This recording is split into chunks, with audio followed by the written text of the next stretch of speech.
जिंदगी में जब कुछ बहुत अच्छा होता है तो ऐसा लगता है जैसे हम हवा में उड़ रहे हैं और जब कुछ बुरा होता है तो लगता है जैसे दुनिया ही खत्म हो गई हो। ये जो एक भावनात्मक उतार चढ़ाव है, ये रोलर कोस्टर हम सबने महसूस किया है। हर सोशल मीडिया नोटिफिकेशन, हर ब्रेकिंग न्यूज़, हर ईमेल हमारे मन को एक दिशा से दूसरी दिशा में खींचता रहता है। लेकिन क्या कोई ऐसा तरीका है जिससे इन लहरों के बीच भी शांत रहा जा सके? आज हम इसी से जुड़ी एक बहुत ही प्राचीन अवधारणा को समझने की कोशिश करेंगे। हमारे पास जो सामग्री है वो the essence of the equanimous mind से लिया गया एक अंश है, जिसमें श्रीमद् भगवद गीता के एक खास श्लोक की व्याख्या की गई है। और हमारा मकसद ये जानना है कि एक स्थित प्रज्ञ यानी एक स्थिर बुद्धि वाले व्यक्ति का कह सकते हैं कि ऑपरेटिंग सिस्टम कैसा होता है। तो चलिए इस ब्लूप्रिंट को डिकोड करते हैं। और यहाँ दिलचस्प बात यह है कि ये जो श्लोक है ये सिर्फ एक धार्मिक उपदेश नहीं है, बल्कि ये मानसिक स्थिरता की एक आप कह सकते हैं मनोवैज्ञानिक रूपरेखा है। ये हमें सिखाता है कि जीवन के जो अनिवार्य सुख दुख हैं उनके प्रति हमारी प्रतिक्रिया कैसी होनी चाहिए ताकि हमारी जो आंतरिक शांति है वो भंग ना हो। अपने मन का रिमोट कंट्रोल वापस अपने हाथ में लेना, बिल्कुल, यही इसकी कला है। ये सुनने में बहुत शक्तिशाली लगता है। तो चलिए सीधे उस श्लोक पर आते हैं जो इस पूरी चर्चा का केंद्र है। ये गीता के दूसरे अध्याय का 56वां श्लोक है। दुःखेष्वनुद्विग्न मनाः सुखेषु विगतस्पुरः वीतराग भय क्रोधः स्थित धीर मुनिरुच्यते। हाँ, और ये श्लोक अपने आप में एक पूरा खाका है। मतलब ये हमें 3 चरणों में मानसिक महारत की ओर ले जाता है। अच्छा, 3 चरणों में? तो इसका पहला हिस्सा है दुःखेष्वनुद्विग्न मनाः, दुखों में जिसका मन उद्विग्न न हो। यहाँ ये उद्वेग शब्द मुझे बहुत बहुत महत्वपूर्ण लग रहा है। ये सिर्फ दुख महसूस करने की बात तो नहीं है, है ना? बिल्कुल नहीं, और यही सबसे बड़ी गलतफहमी है। देखिए, उद्वेग का मतलब है हलचल, बेचैनी, एक अशांति। श्लोक ये नहीं कह रहा कि एक स्थिर बुद्धि वाले व्यक्ति को दर्द नहीं होता। अच्छा, अगर उसके साथ कुछ बुरा होता है तो जाहिर है उसे भी दुख महसूस होता है, लेकिन मतलब उसका मन उस दुख से कांपता नहीं है, बिखरता नहीं है। एक झील की कल्पना कीजिए। जब आप उसमें पत्थर फेंकते हैं तो लहरें उठती हैं। एक सामान्य मन में ये लहरें एक तूफान बन जाती हैं जो शायद घंटों या दिनों तक शांत नहीं होता। लेकिन एक अनुद्विग्न मन में लहरें उठती हैं, वो उन्हें महसूस करता है, लेकिन वो जल्दी ही शांत हो जाती हैं। वो जो झील है वो अपनी गहरी स्थिरता नहीं खोती। ये एक बेहतरीन फर्क है। तो बात दुख को महसूस न करने की नहीं है। हाँ, बिल्कुल, बल्कि दुख में डूब न जाने की है। मुझे याद है एक बार मैंने महीनों एक प्रोजेक्ट पे काम किया था और बिल्कुल आखिरी मिनट पर वो कैंसिल हो गया। वो जो उद्वेग था वो बहुत असली था। ऐसा लगा जैसे ये मेरे साथ ही हुआ है, ये अन्याय है। तो ये श्लोक कह रहा है कि उस स्थिति में दर्द को महसूस करना ठीक है, पर उस कहानी में नहीं उलझना है कि मेरे साथ ही ऐसा क्यों हुआ। आपने बिल्कुल सही पकड़ा। ये उस क्यों से बाहर निकलने की बात है।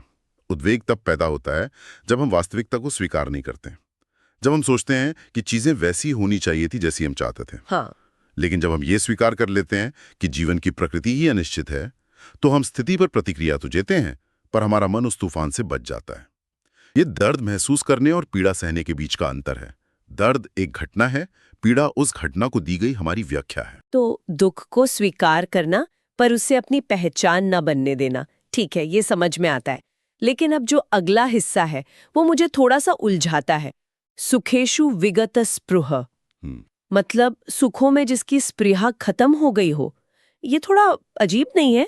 क्या इसका मतलब है कि हमें खुशियों का आनंद नहीं लेना चाहिए? हम सब तो खुशी के लिए इतनी मेहनत करते हैं। ये एक बहुत ही स्वाभाविक सवाल है और यहीं इस दर्शन की गहराई पता चलती है।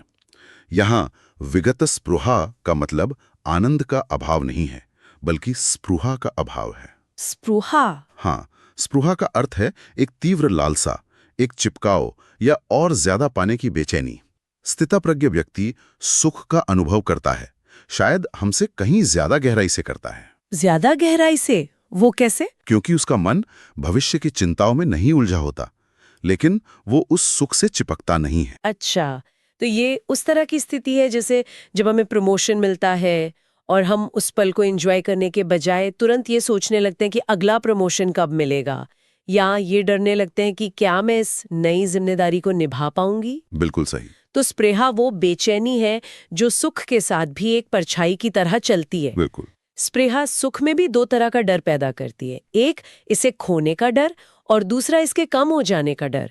सोचिए, आपने सोशल मीडिया पर एक तस्वीर डाली और उस पर बहुत सारे लाइक्स आए, आप खुश हुए, लेकिन अब अगली बार तस्वीर डालने से पहले आपके मन में एक दबाव होगा कि इस पर भी उतने ही लाइक्स आने चाहिए। होता है। ये दबाव ही स्पृहा है।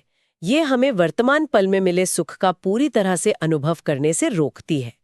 विगत स्पृहा होने का मतलब है सुख आए तो उसका स्वागत करो, उसे पूरी तरह जियो, लेकिन जब वो जाए तो उसे शांति से जाने दो, उस पर अधिकार मत जमाओ। तो इसका मतलब ये हुआ कि जो चीज हमें खुशी देती है, हम अनजाने में उसे ही अपनी चिंता का स्रोत बना लेते हैं। हम सुख के मालिक बनना चाहते हैं, मेहमान नवाज नहीं। ये तो एक बहुत बड़ा मानसिक बदलाव है। हाँ, क्योंकि अगर हमारा सुख बाहरी चीजों पर निर्भर करेगा, जैसे सफलता, प्रशंसा या रिश्ते, तो हम हमेशा उन चीजों के गुलाम रहेंगे। सही बात है। और बाहरी चीजों तो हमेशा बदलती रहती हैं। इसलिए सच्ची स्थिरता तभी आएगी जब हम सुख के लिए बाहरी दुनिया पर अपनी निर्भरता कम कर देंगे और उसे अपने अंदर खोजना शुरू करेंगे। दुख में बिखरना नहीं और सुख में बहकना नहीं, ये एक तरह का संतुलन है। लेकिन अब श्लोक के तीसरे हिस्से पर आते हैं, जो मुझे लगता है सबसे चुनौतीपूर्ण है। वीतराग भय क्रोधः, जो राग, भय और क्रोध से पूरी तरह मुक्त हो। ईमानदारी से कहूं तो ये तो किसी सुपर हीरो जैसा लगता है। क्या ये सच में इंसानों के लिए संभव है? ये वाकई एक ऊंचा आदर्श है, लेकिन ये मानसिक स्वतंत्रता का शिखर भी है। और ये उतना असंभव नहीं है जितना लगता है, अगर हम समझे कि ये तीनों आपस में कैसे जुड़े हैं। अच्छा, ये तीन अलग अलग समस्याएं नहीं है, बल्कि एक ही समस्या के तीन सिर हैं। एक ही समस्या के तीन सिर, ये दिलचस्प है। चलिए इसे खोलते हैं।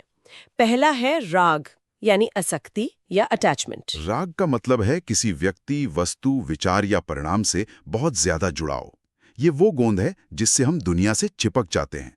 और यही हमें एक बहुत जरूरी फर्क समझना होगा प्रेम और राग के बीच का। प्रेम और राग? हाँ, प्रेम का मतलब है किसी का भला चाहना। राग का मतलब है मुझे तुम्हारे बिना अच्छा नहीं लगेगा। प्रेम आजाद करता है, राग बांधता है। रुकिए, ये तो बहुत जरूरी बात है। तो क्या इसका मतलब है कि हम जिनसे प्यार करते हैं उनसे भी अटैचमेंट ना रखें? ये कैसे मुमकिन है? क्या ये हमें ठंडा और रूखा नहीं बना देगा? ये एक शानदार सवाल है। ये हमें रूखा नहीं बनाता, बल्कि हमारे प्यार को और ज्यादा शुद्ध बनाता है। सोचिए, आपने अपनी खुशी का रिमोट कंट्रोल किसी दूसरे इंसान के हाथ में दे दिया है। जब तक वो आपकी मर्जी से बटन दबा रहा है, आप खुश हैं। जिस दिन उसने कोई और बटन दबाया, आप दुखी हो जाएंगे। वीतराग होने का मतलब है उस रिमोट कंट्रोल को वापस अपने हाथ में लेना। अच्छा, आप उस व्यक्ति से अब भी गहरा प्रेम करते हैं, उसकी परवाह करते हैं, लेकिन आपकी अपनी आंतरिक शांति अब उसकी मर्जी पर निर्भर नहीं है। आप जरूरत पर आधारित रिश्ते से निकलकर प्रेम पर आधारित रिश्ते में आ जाते हैं। वाह ये तो रिश्तों को देखने का पूरा नजरिया ही बदल देता है। तो राग वो अदृश्य जंजीर है जो हम खुद ही बनाते हैं। ठीक है, तो अगर राग पहली कड़ी है तो भय कहाँ से आता है? भय राग की परछाई है। परछाई? हाँ, आप जिस चीज से भी राग करेंगे, उसे खोने का भय अपने आप पैदा हो जाएगा। अगर आपको अपने पद से राग है तो उसे खोने का भय होगा। अगर आपको अपनी इमेज से राग है तो उसकी आलोचना का भय होगा। भय हमेशा भविष्य में रहता है, कुछ बुरा होने का डर, कुछ अच्छा खोने का डर।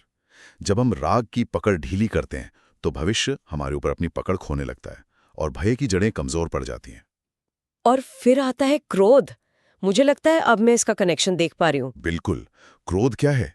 ज्यादातर मामलों में क्रोध एक विस्फोट है, जो तब होता है जब हमारी किसी गहरी आसक्ति यानी राग को चोट पहुंचती है। अच्छा, या हमारा कोई डर, भय सच हो जाता है। सड़क पर कोई आपकी गाड़ी के आगे गलत तरीके से आ जाता है और आपको गुस्सा आता है। क्यों?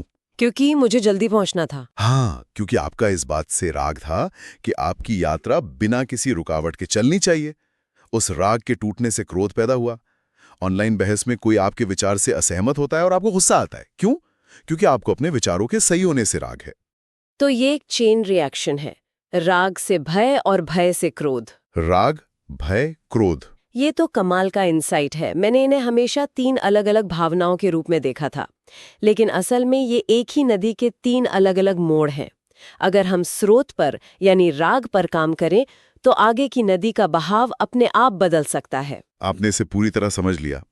स्थित प्रज्ञ व्यक्ति इन भावनाओं को दबाता नहीं है। वो इस पूरे चेन रिएक्शन को इतनी स्पष्टता से देखता है कि वो शुरू होने से पहले ही खत्म हो जाता है। वो परिस्थितियों पर प्रतिक्रिया देता है, लेकिन आवेग में आकर नहीं, बल्कि अपनी स्थिर बुद्धि और विवेक से। ये भावनाओं का दमन नहीं, बल्कि उनका रूपांतरण है, ट्रांसफॉर्मेशन। और जब कोई व्यक्ति इन सभी लक्षणों को अपने अंदर विकसित कर लेता है, दुखों में अविचलित, सुखों में अनासक्त और इस राग भय क्रोध की तिकड़ी से मुक्त, तब उसे क्या कहा जाता है? श्लोक का अंत होता है, स्थित धीर मुनिरुच्यते। ऐसा व्यक्ति स्थिर बुद्धि वाला मुनि कहा जाता है। हाँ, और यहाँ मुनि शब्द बहुत गहरा है। जैसा कि श्रोत में बताया गया है, मुनि का मतलब सिर्फ चुप रहने वाला साधु नहीं है। मुनि वो है जो मनन करता है, यानी गहराई से चिंतन करता है। मनन करने वाला। हाँ, जिसका मन बाहरी शोरगुल से प्रभावित हुए बिना आत्मचिंतन में लगा रहता है। और स्थित धी का मतलब है जिसकी बुद्धि धी स्थित हो गई है, यानी जिसकी समझ और निर्णय लेने की क्षमता भावनाओं के ज्वार भाटे से ऊपर उठ चुकी है। वो जीवन को ज्यादा स्पष्टता से देख सकता है। तो एक स्थित प्रज्ञ मुनि वो है जो जीवन के खेल को देख तो रहा है, उसमें पूरी तरह हिस्सा भी ले रहा है, लेकिन उसने अपने मन की शांति को खेल के नतीजे से अलग कर लिया है। वो एक कुशल खिलाड़ी की तरह है जो जीतने पर पागल नहीं होता और हारने पर टूटता नहीं है। बिल्कुल। बल्कि हर गेंद को उसकी मेरिट पे खेलने पर ध्यान केंद्रित करता है। शायद इसीलिए वो ज्यादा अच्छा खेल पाता है। बहुत बढ़िया उपमा है। और ये समझना जरूरी है कि ये कोई स्विच ऑन ऑफ करने जैसी अवस्था नहीं है। हाँ, ये एक प्रक्रिया होगी। ये एक अभ्यास है, रोजमर्रा की छोटी छोटी चीजों में अपने मन की प्रतिक्रियाओं को देखने का, उन्हें समझने का और धीरे धीरे उन्हें साधने का। ये श्लोक एक मंजिल तो दिखाता है, लेकिन उस तक पहुंचने की यात्रा भी उतनी ही महत्वपूर्ण है। हर बार जब आप गुस्से में प्रतिक्रिया देने की बजाय एक पल रुककर सांस लेते हैं, आप उसी दिशा में एक कदम बढ़ा रहे होते हैं। तो आज की इस पूरी चर्चा को अगर एक लाइन में समेटना हो तो सार क्या है? मेरे लिए तो ये है कि सच्ची मानसिक आज़ादी बाहरी दुनिया को कंट्रोल करने से नहीं, बल्कि अपने अंदरूनी दुनिया को समझने और साधने से मिलती है। बिल्कुल, आपने एकदम सही सार निकाला है। ये श्लोक हमें आंतरिक मजबूती का एक खाका देता है। एक ऐसी मानसिक अवस्था की बात करता है जहां बाहरी घटनाएं हमारी भीतरी दुनिया की शांति तय नहीं कर पाती। ये उदासीनता या भावनाओं का अभाव नहीं है, जैसा कि बहुत लोग समझते हैं, बल्कि ये गहरी समझ और स्थिरता है। ये तूफान के बीच में शांत रहने की कला है। और ये हमें एक जरूरी सवाल पर लाकर छोड़ता है। आज की इस तेज रफ्तार दुनिया में, जो हमें हर पल प्रतिक्रिया देने के लिए उकसाती है, जो हमारे राग और भय को भुनाने के लिए ही डिजाइन की गई है, क्या स्थित प्रज्ञ की यह अवस्था केवल एक सुंदर आदर्श है या इसे सच में हासिल किया जा सकता है? और अगर हाँ, तो उस दिशा में आज अभी सबसे छोटा पहला कदम क्या हो सकता है, जिससे हम अपने मन का रिमोट कंट्रोल थोड़ा सा ही सही पर वापस अपने हाथ में ले सकें?